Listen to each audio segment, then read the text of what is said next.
咁當然仲有呢一條共圓啦，呢台會問啦，呢條咩共圓呢？其實呢，我諗住擺喺 section B 嘅，其實共圓都應該係 section B 啦。咁但係其實共圓對角加埋180度，跟住 converse of angle in the same segment 都係用緊 section A 嘅特性啫。雖然調轉啲諗，咁所以我就踩界咁擺咗 section A 啦。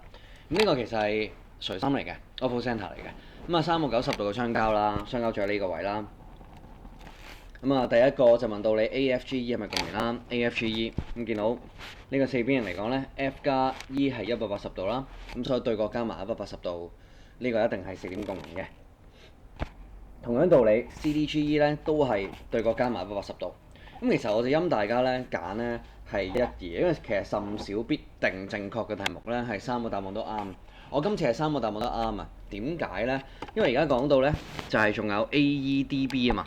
呢個 AEDB 呢，其實大家都有一隻90度啊，喺 E 角同埋 D 角嗰個位，所以變相呢，佢都一定係共圓㗎。咁啊共得嚟有個特性啊，AB 呢係我哋嘅直徑嚟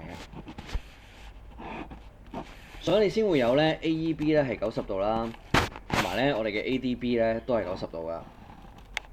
冇錯啦，因為 angle in the same segment 啦，我哋有 angle in semi circle 啦。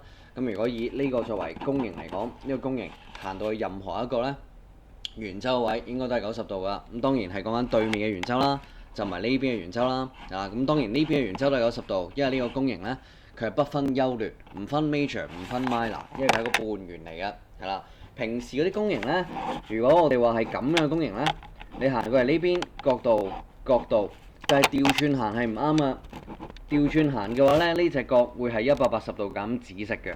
所以如果平時我哋用 angle in the same segment 嘅時候咧，如果本身自己係屬於一個叫做係劣公形 minor segment，咁我哋啲角咧就會發生喺 major segment 嗰 part 嘅，發生喺對面嘅。唔知大家有冇留意呢一點咧？咁所以今次答案就係1、2、3 only 啦，因為我哋3咧有一個叫做逆用。Converse of angle in the same segment 有叫做逆用同公形來嘅圓周角，就係咁的。